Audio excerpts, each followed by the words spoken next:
bahasa Indonesia tidak hanya digunakan di dalam negeri, lebih dari 300 lembaga di dunia sudah mengajarkannya, dan jutaan orang di berbagai negara mulai tertarik mempelajari. Tapi, apakah bahasa Indonesia benar-benar punya potensi menjadi bahasa internasional? Bahasa Indonesia adalah bahasa pemersatu lebih dari 270 juta penduduk Indonesia. Sejak diikrarkan pada Sumpah Pemuda 28 Oktober 1928, bahasa ini menjadi simbol persatuan dan identitas bangsa. Kini, peran bahasa Indonesia mulai meluas ke tingkat global, bahkan sudah diajarkan di universitas-universitas ternama di Australia, Amerika Serikat, Jepang, Korea Selatan, dan Belanda. Ada beberapa alasan mengapa bahasa Indonesia punya potensi besar menjadi bahasa internasional. 1. Jumlah penutur yang besar. Bahasa Indonesia digunakan oleh lebih dari 200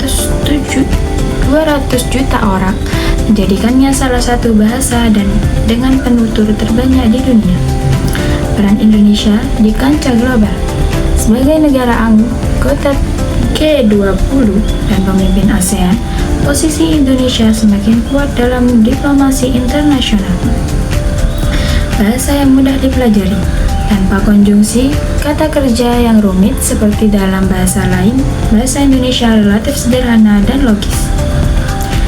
Daya tarik budaya Indonesia. Budaya, musik, kuliner, dan pariwisata Indonesia menarik perhatian dunia dan bahasa menjadi kunci untuk mengenalnya lebih dalam. Pemerintah Indonesia melalui program Bahasa Indonesia bagi penutur asing telah menyebarkan pengajaran bahasa Indonesia ke lebih dari 50 negara.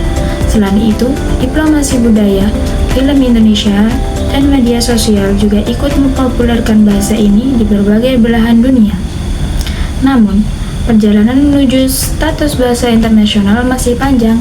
Kita perlu memperluas literasi digital dalam bahasa Indonesia, memperbanyak karya yang diterjemahkan ke bahasa asing, dan meningkatkan rasa bangga masyarakat terhadap bahasa sendiri.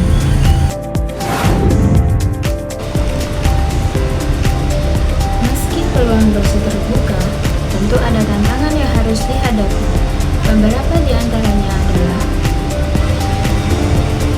penggunaan bahasa asing yang masih mendominasi dunia teknologi dan sains, kurangnya gaya ilmiah dan literatur internasional yang ditulis dalam bahasa Indonesia.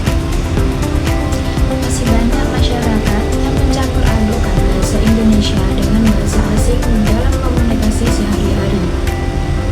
Tantangan-tantangan ini perlu disikapi dengan bijak. Kita harus menumbuhkan kebanggaan berbahasa Indonesia tanpa menolak globalisasi.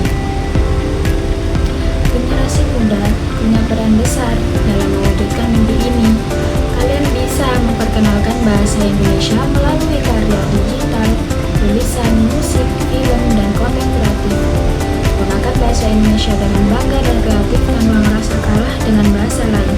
Karena setiap kali kita menggunakan bahasa sendiri di panggung dunia, kita sedang memperkuat jati diri bangsa.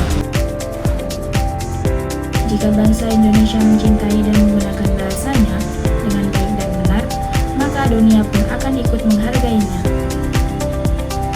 Bahasa Indonesia bukan sekedar alat komunikasi, tetapi jembatan budaya, ilmu, dan persahabatan antar bangsa. Dengan semangat, mari kita buktikan bahasa Indonesia layak menjadi bahasa dunia. Oke teman-teman, terima kasih sudah menonton videonya.